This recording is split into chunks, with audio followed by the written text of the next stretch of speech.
What's going on? What's going on? What's going on? You already know what time it is, man. This is the halftime analysis with the historian on the Birdcage. You already know how we get down. You either get right or you get left.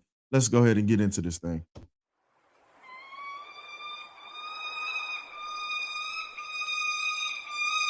Birdcage. This has been really not a good game today. A lot of stuff has happened in this game where it's just we look lost. We look lost. And with everything that's going on with these Falcons, it's just not good at all. Um Taylor Heineke, of course, he's got 125 yards on 4 attempts, but we already know the long pass to Tyler Algier is what gave him his yards. One interception today, and he's got a 72% rating. Just not good. He put the ball on Cordero Hodge, and he ends up dropping it and it almost becomes a pick. This is just bad all the way around.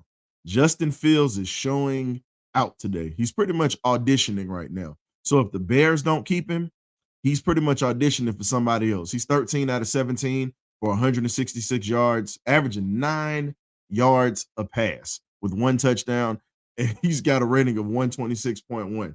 He's damn near flawless today. He's only missed 4 passes. Chicago's rushing attack really hasn't been the strongest. Fields used his legs to get a touchdown earlier today.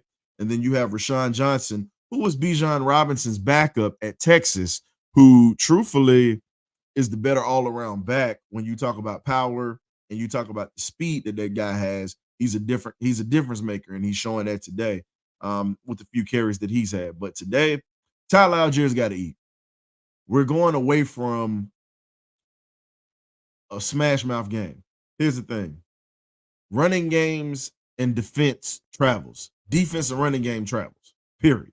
Passing game, Heineke's hit a few and he's missed some. Just obvious.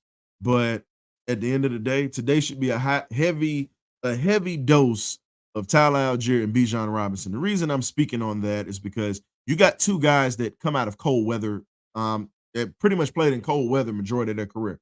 Cordell Patterson played with the Patriots, the Bears during his career. And then you have Tyler Algier. He was a rookie last year, but he played at Utah, outside in the middle of the cold in Mountain Mormon country.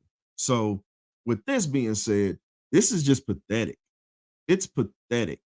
And, Taylor Heineke's got to run a little bit more.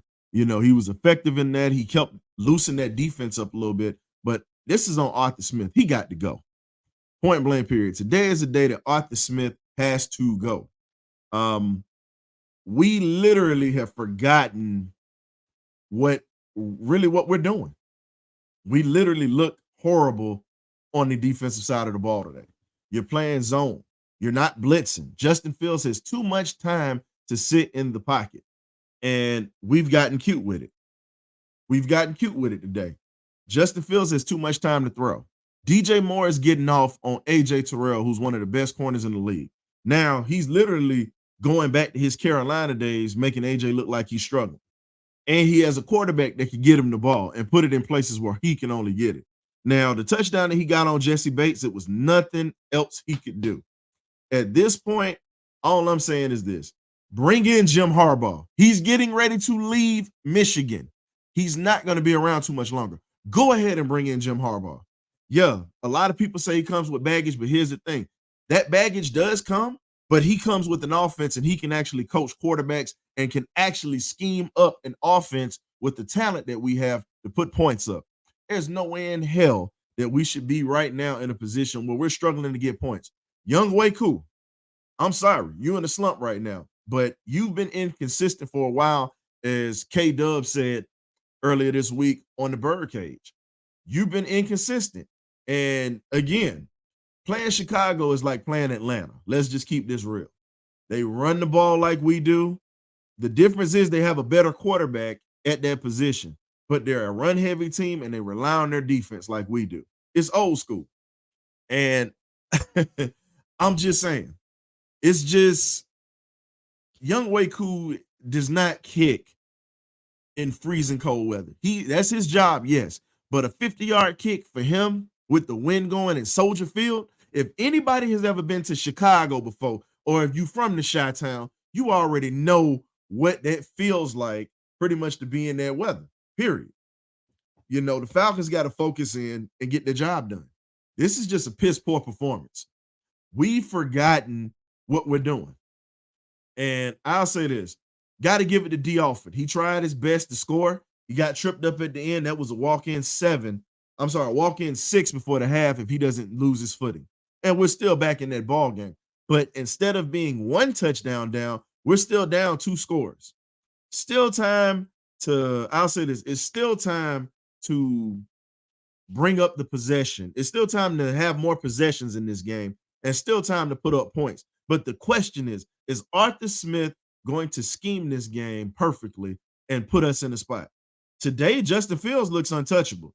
He's looking like the guy that we should have taken in the draft. I spoke on that in a whole nother group that I used to be in, and I got laughed at about it. I said Fields was supposed to be drafted here, but everybody's like, oh, no, you just hating on Kyle Pitts. It's like, look, where's the upside? Fields could have been sitting behind Matt Ryan. We don't have a quarterback situation, period. You got a guy that would have gone through the growing pains, but with the weapons that we have right now, you have more weapons in Atlanta than they do in Chicago, and they're literally looking like the more effective team, period. Tyler Algier falls forward when he runs the ball. This is a game where you got to run heavy. No disrespect to Bijan, but Bijan ain't going to get it done. I'm sorry. Bijan is not going to get it done. Tyler Algier has to be pretty much loaded up, and we gotta pretty much the team's got to jump on his back, and they've got to go ahead and let him carry. This is a game that we need. The New Orleans Saints right now are doing their job. They are winning versus the Bucs. And right now, we literally are pissing away our playoff opportunities. No ifs, ands, or buts about it. It's no way to sugarcoat it. We are piss poor today. You've only seen 25 get a couple of carries. When are we going to see 84 touch the ball? When are we going to see most of these guys put in a position to where they can continue to flourish? Last week was a beautifully offensive called game against a playoff team. Now you're playing against the Chicago Bears, who's fighting for their playoff lives like we are. And the difference is we have a division title still on the line.